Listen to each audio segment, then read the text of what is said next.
आप में से कई लोग हमें पिछले 10 साल से फॉलो भी कर रहे होंगे इंस्टाग्राम और टेलीग्राम पे। लोगों की काफ़ी डिमांड आती थी कि सर ETF के बारे में थोड़ी नॉलेज दे दीजिए। आखिर ETF या म्यूचुअल फंड में से कौन बेस्ट है, किस में हमें इन्वेस्ट करने से ज़्यादा मुनाफा मिलेगा। तो आज हम इस वीडियो में आखिर देख ही लेते हैं कि ETF होता क्या है। ETF को बोला जाता है एक्सचेंज ट्रेडेड फंड। आखिर ये होते क्या है। मान लीजिए मुझे निफ्टी में पैसा लगाना है, निफ्टी 26,000 से 22,000 आ गया। मुझे किसी शेयर में, स्पेसिफिक शेयर में बात ही नहीं करनी, मुझे उसमें लगाना ही नहीं है क्योंकि मुझे इतनी रिस्क लेनी ही नहीं है। जहाँ तक निफ्टी 50 के shares long term sale generation में हैं और मुझे पता ही नहीं है कौन सा शेयर कल उठ के ऊपर आ जाएगा, तो मेरे लिए अब एक माध्यम रह जाता है ETF। तो ETF में हमेशा वही पैसा लगाया जाता है जो लम सम में आप पे लगाने के लिए तैयार हो। लम सम का मतलब क्या है? ये आपका बैंक की FD हो सकती है, बैंक की सेविंग हो सकती है, या पहले का आपका पैसा जो उठा के आपने रखा हो वही एक शॉट में लगाया जाता है। और ये तभी लगाया जाता है जब मार्केट आपकी कम से कम 25-30% डाउन हो, ETF भी ऊपर से 25-30% डाउन हो, तभी आपको उसका फायदा होगा। अगर आप ETF में SIP करने की सोच रहे हैं या फिर आप सोच रहे हैं कि मैं थोड़ा थोड़ा करके लगाऊंगा, तो मतलब आपको ETF की नॉलेज नहीं है। आपको सिर्फ और सिर्फ लमसम पैसा लगाना है, ज़्यादा से ज़्यादा 2 ट्रांचेस में पैसा लगाना है। मान लीजिए मैं बिगेस्ट सपोर्ट पे लगा रहा हूँ 21,600 पे और मैं पूरा लमसम 10 लाख रुपए लगा रहा हूँ, क्योंकि इसमें बहुत सेफली गिरेगा। रोज 1-2% बढ़ेगा और गिरेगा, ना बढ़ेगा ना गिरेगा 10% शेयर की तरह।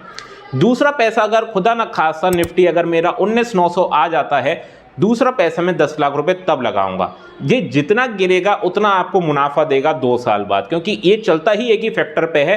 ऊपर से जितनी गिरावट आएगी फिर लाइफ टाइम हाई आएगा, तो उसका बीच का जो गैप हुआ वही आपका मुनाफा है।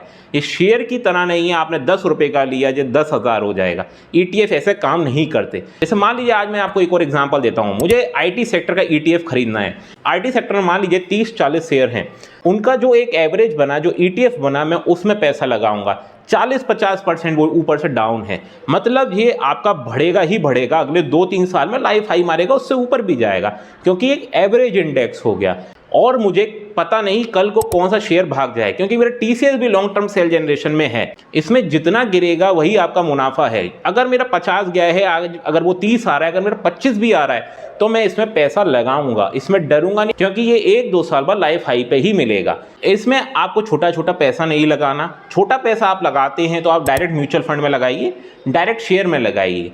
क्योंकि देखिए, शेयर मार्केट ऐसी चीज़ नहीं है जहां आप 2-2 हज़ार 3-3 हज़ार लगाएं और आप दूसरों के पोर्टफोलियो जो करोड़ में बना रहे हैं पैसा, उनसे आप प्रेरित होकर आप इंतजार करें कि ये मेरा 2-4 हज़ार 2 करोड़ हो जाएगा। ऐसा नहीं होने वाला। वो जमाना गया जब हैवेल्स 10 रुपए पे लिस्ट हुआ था, वो जमाना गया जब पे इंडस्ट्री 10 रुपए पे था। आज वो सब 20-30 हज़ार के अगर हैं, वो चीज़ अब आप एक्सपेक्ट नहीं कर सकते कि 20 हज़ार वाला शेयर अब मेरा 20 लाख हो जाएगा। तो आप भी थोड़ी नॉलेज रखिए कि अब आपके 2-3 हज़ार काम नहीं आने वाले।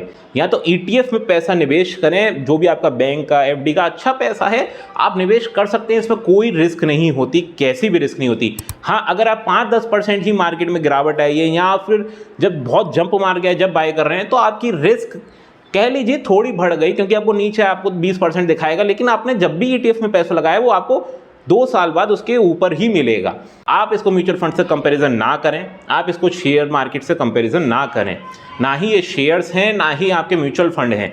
म्यूचुअल फंड 20-30% गिर जाएंगे, फिर उसका ड्रॉ डाउन पूरा करने में उन्हें 3 साल लग जाते हैं। मान लीजिए 100 रुपये का मैंने कोई म्यूचुअल फंड लिया, अब वो 30% गिर चुका है, 70 रुपये हो गया, अब वो 10% भी हर साल रिटर्न देगा, तो मतलब मेरी 4 साल में तो मेरे 100 रुपये कवर होंगे। फिर उसके बाद वो रिटर्न देना शुरू करेगा। उसी की जगह ETF अगर मैं लगा रहा हूँ, अगर मेरे 50 वाला 35 पे आ गया है, तो मतलब मेरी ज़्यादा से ज़्यादा गिरावट 10-15% और आ जाएगी और वो स्प्रिंग की तरह गिरावट कवर होकर मेरा 50 1.5-2 साल में आ जाएगा। अगर मैंने वेट किया तो मुझे उसमें एवरेजिंग की ज़रूरत नहीं है, मुझे उसमें फड़फड़ाने की ज़रूरत नहीं है, मुझे उसमें कुछ भी नहीं करना, सिर्फ 2 साल का इंतज़ार करना है। बहुत ही सुहाना पीरियड होगा 2 साल बाद, आप हमेशा ग्रीन में ही क्लोज करेंगे, ये बात निश्चित है। ETF में आप कभी भी रेड में क्लोज ना करें, कभी भी लॉस बुक ना करें। पॉसिबल ही नहीं है कि आपको लॉन्ग टर्म में ETF आपको लॉस देके जाएगा।